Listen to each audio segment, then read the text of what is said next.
So in this second part of this video that we started the previous video in our numerals code that we've been writing. So in the first part we did the number to numerals converter, which convert a given numbers to Roman numerals.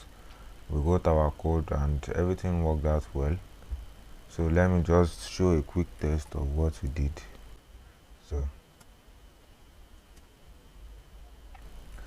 So 1, if you choose 1, it will say enter the number. So we enter 3,888. So it converts it to numeral. So the next part now is to do the what is it called, the numerals to number part of the code. So that one is not that hard. All we have to do is convert it to number and also check if it is a valid numeral entered, right? So like IC is not valid. If I comes before, it's not valid. So let's write our doc string first. So we've written our basic try and except clause, which is just check the user input.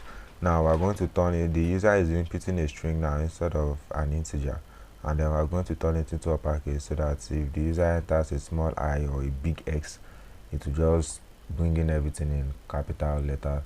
Then accept any exception, we catch the error normally. Now the else clause now is to check if the user enters a number that does not belong to the normal numerals. So we know that all the numerals, let me put this in a dictionary, I'm going to explain why.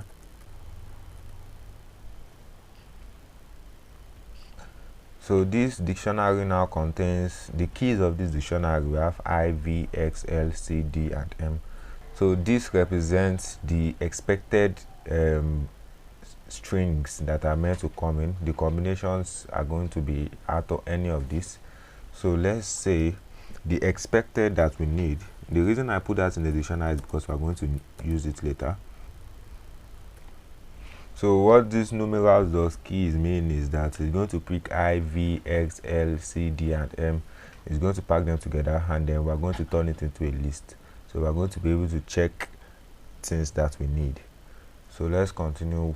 So the else clause now is going to validate if the user enters what belongs to expected or not. We're going to start by creating a variable error, which just says false. It stores a boolean value as false. So the default for error is false. Now we're going to look through the Roman, which is the string that is coming in. So we're going to look through the Roman and we're going to check if any of the letters in Roman does not belong to, is not in expected. That means when it looks through it, when it finds like a G or something, it just says error is true, and then it breaks this for loop. So this break here is for this for loop, not for the while loop. Now after breaking out of this for loop, else, there's no need for an else clause because error is already false by default. If that we said error is just an empty string or something like that, then we'll have to use an else clause. Now we are now going to say if error. Now we are in the block of this else clause, which is inside the loop now. So if there's an error, that means if this returns true wherever it brings out. So we're now going to print out an error for the user. Then you know that because we are not breaking it inside this if statement, the loop is going to start again. But else, if there is no error, we should break out of this loop. So that is the check is complete. That's basically what we have to do. Now when we want to now write the code itself, it is very easy. Now let me illustrate it by as I illustrated that of the first. So let's assume we have M, C, D, and what, V. Let me put it this way. I'm going to change it. I'm definitely going to change it later. So you know, when we were doing numbers to numeral, we started from the back, then we were checking this digit, then this digit, then this, and like that. Now we're going to start from the front because it is easier to start from the front. Well, maybe it is just my own approach. So what we're going to check is that, you know, first thing we're going to check, what is this M? What is the numeral, what is the number for M, which is 1000? That's why this dictionary is here. So we're just going to be checking the key value pair of the numeral. So we're going to check M. What is the number for M? 1000.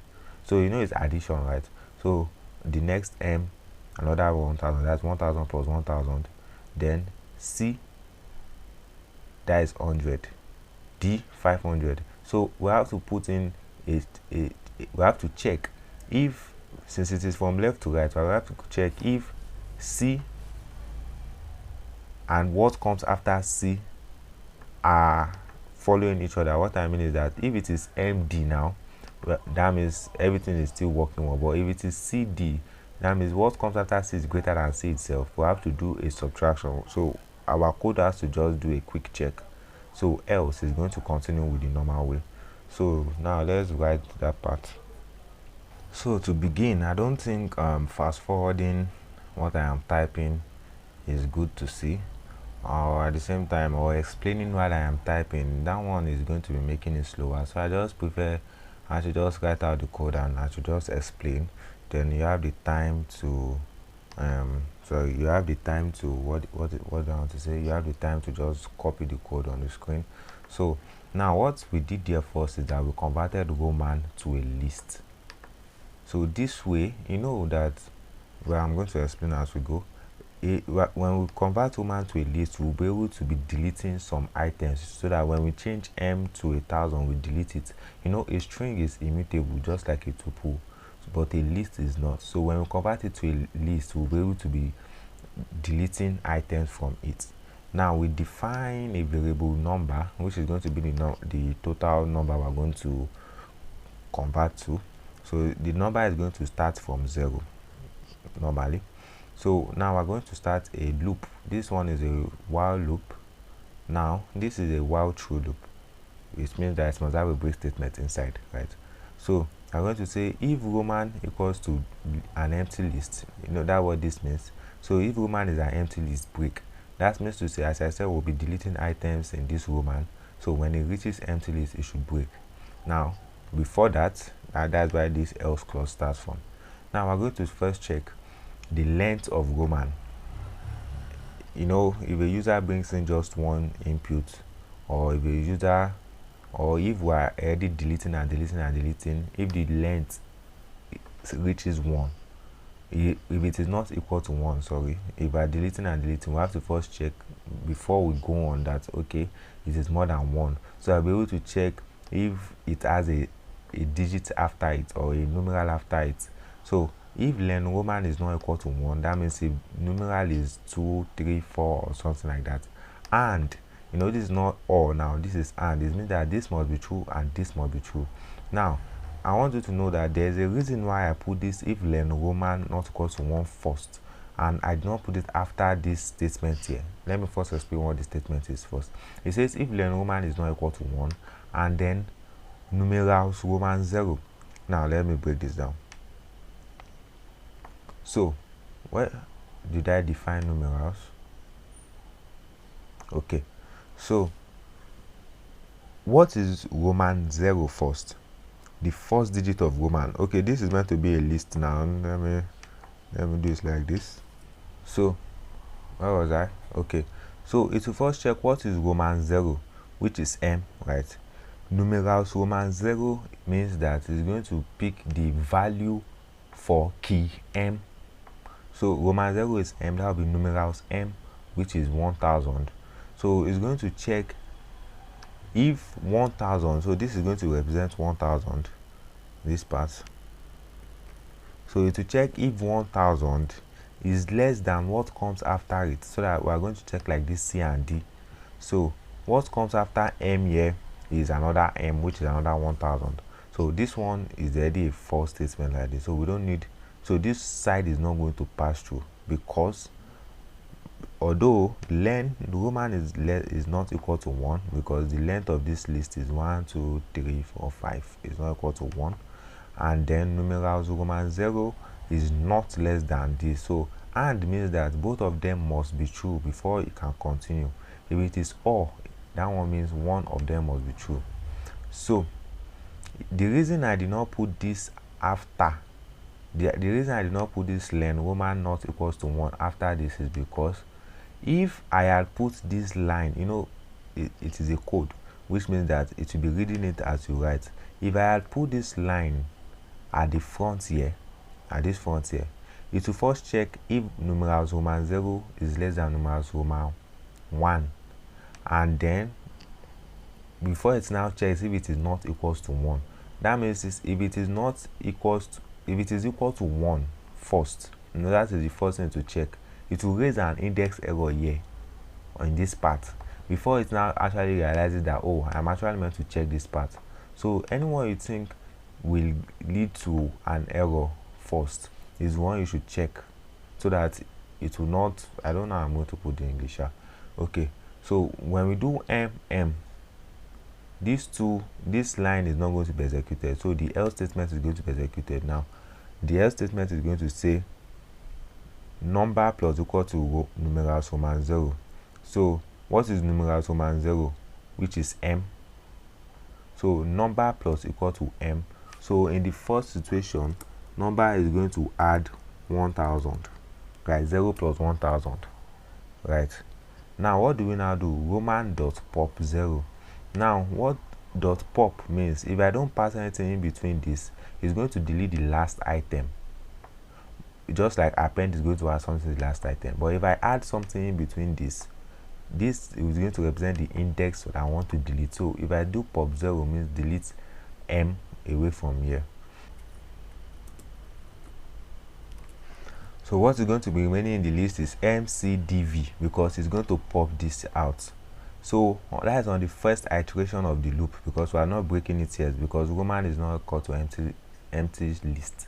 So on the second iteration now, it also check if len Roman not equal to 1, true, and numerals 0 less than numerals 1. That one is also this one is false, because m, you know what is remaining is, what is m and c.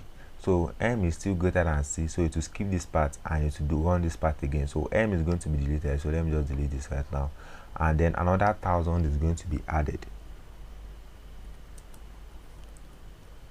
That is straightforward now. So what is remaining now is this line is going to be checked now. So what we have now is cdv. Now is Roman equal to 1? No. Is cd, c is numeral 0, so this is c. It's going to check is c, which is 100, is it less than 500? So it's going to return true. So since this is true and this is true, this line will now be run. Now we have to get cd. What is cd? cd means d minus c, which is 500 minus 400. So we are going to find the value of d, that is 1, minus the value of c, which is Roman 0. I'm going to subtract it. So this is meant to give us here, is meant to give us 400, and then we're going to add it to the number. So here it's going to be plus what, 400. So now note, there's something we want to note here. We did Roman dot pop 0, and then we did another Roman dot pop 0. Why didn't we do Roman dot pop 0 and Roman dot pop 1? Because immediately you run dot pop, it deletes it and creates a new list. So this is the new value for Roman. So if it's like you want to do Roman dot pop 0, Roman dot pop 1, in this second line it's going to remove v instead of this d now. So if it's the way it is now that we did Roman dot pop 0 twice, so what is going to be remaining is now a v, simply like this. Now it's going to go through the loop again one more time, because of Roman is not equal to empty list. Now what do we have remaining? V, right? So it has added 400 to it. So it's now we're going to check, is length of Roman equal to 1? This is so is it not equal to 1? This is false, so this line will not run through, right? It's false. So what we have to do is just number plus equal to numerals Roman 0, which is v. So that is going to be 5, because v is 5. So it is going to return the sum of everything here. Do I know math? I don't know. 2405. So this is what our result is meant to be. It is straightforward. Let's run it and see now. Enter the numerals. What do we use? mmcdv, please. None. Oh, That is because we've not returned anything. You see, we only run this code, we are meant to return number. Remember that in this line of the code here, we are going to return something inside the result. So let me just go back and just return number at the end of the function. So that one is not going to be in the loop, it's going to be outside the loop. It's very simple like that. So let's run the code again, and then write mmcdv.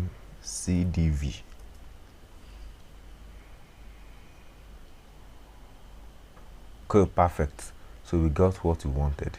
So that's basically how to convert a number to a numeral. But there's one more thing we must do, because if I want to check 99, we both know that the proper way of checking 99 is by writing 90 then 9, which is xcix.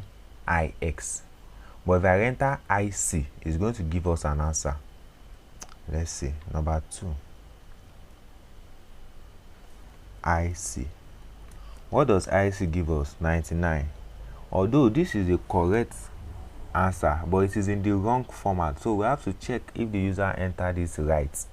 I think that is just a simple thing we have to do.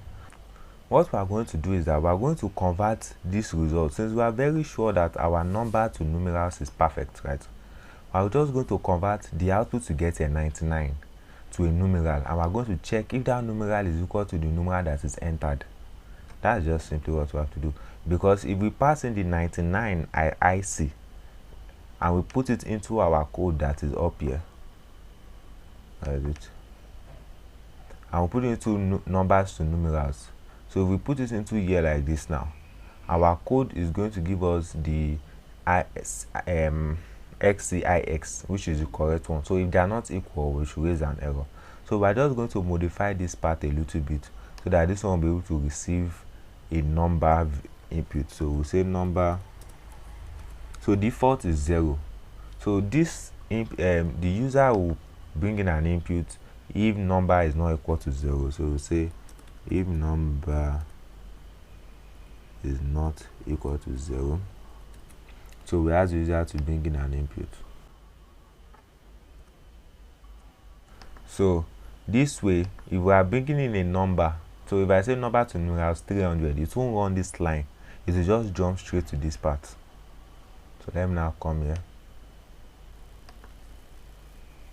This is all we have to do. Let me remove the return that is here. Now what this is simply means is that we are going to check if Roman equals to number to numerals number. So Roman here is the imputed. Oh wait, we've turned Roman into a list. So all we have to do is maybe we should create a copy of Roman here. Let's just say test. Let's say test is equal to a copy of Roman. So we cannot say test equal to Roman because this means they are stored in the same place. So either we write dot copy or we just do this, we just slice it. So this is what it means. So now we're going to say if Roman equals to number to numerals number, that means this is going to return the appropriate one. It will return the number. So else it should print this. And then note what we did there. We did not just call the function numerals to num, we returned the function numerals to num. Because if that we just call the function numerals to num, it means that this is going to return nothing. This whole code is returning nothing. But if that we're returning numerals to num, it will start again as this, then to return the output of these numerals to num, which is supposedly meant to be number. I don't know if that clicks, but I want you to try it normally. Just remove this return here and just say numerals to num. You will see that after running your code the second time, that is if you get this error the first time, when the code repeats itself the second time, you just say none. I don't want to show you, I don't want the video to be too long. So let's just play. Now let's now enter IC.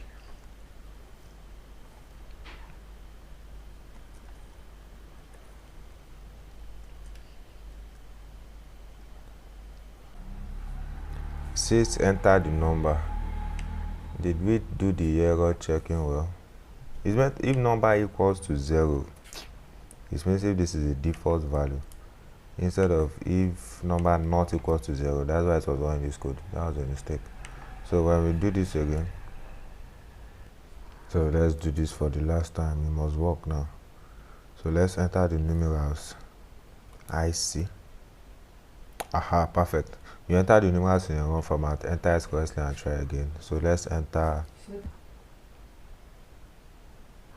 okay, MMCDV. So it all works well.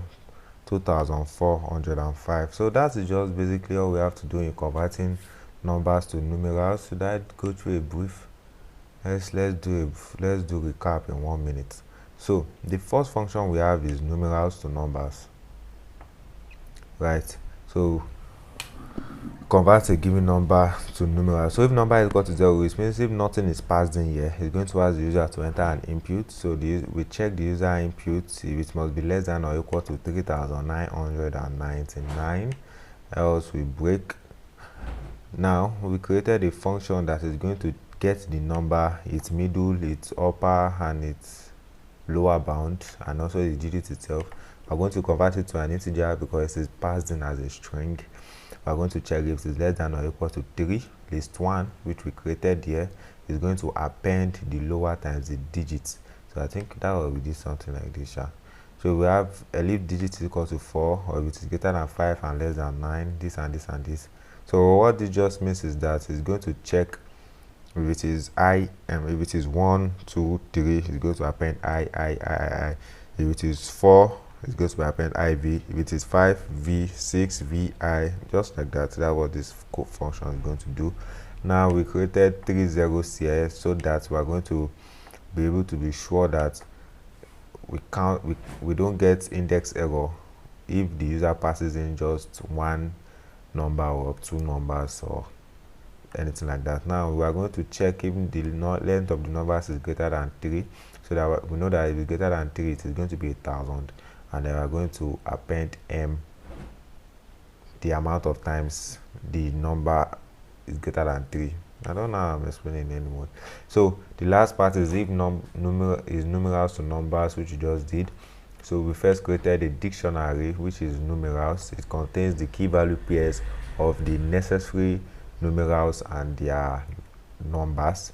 Now we created a list which is showing the expected values, which is just the list of the keys, which I, V, X, L, C, D, and M, which is we are going to use to validate the user input. So on validating the user input, we created a variable error, which is default value is false. But if the user enters a string that does not belong to the expected strings, it is going to become true, and the error.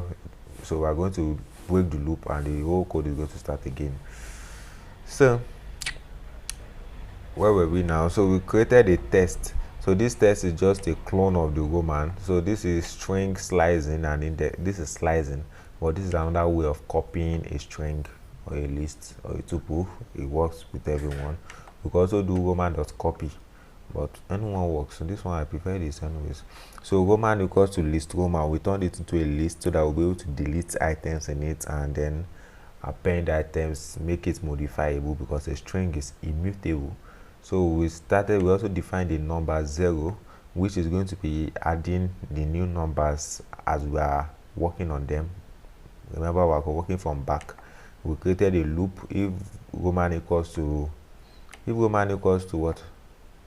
Okay, if roman is an empty list, because we know we'll be deleting the digits in it. So if it is an empty list, it should break. Else it's going to check if it is not equal to 1, if the length is not equal to 1.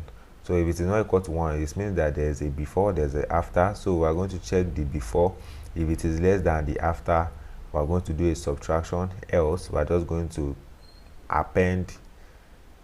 add the value for that numeral, and then we're going to delete it from the list we created.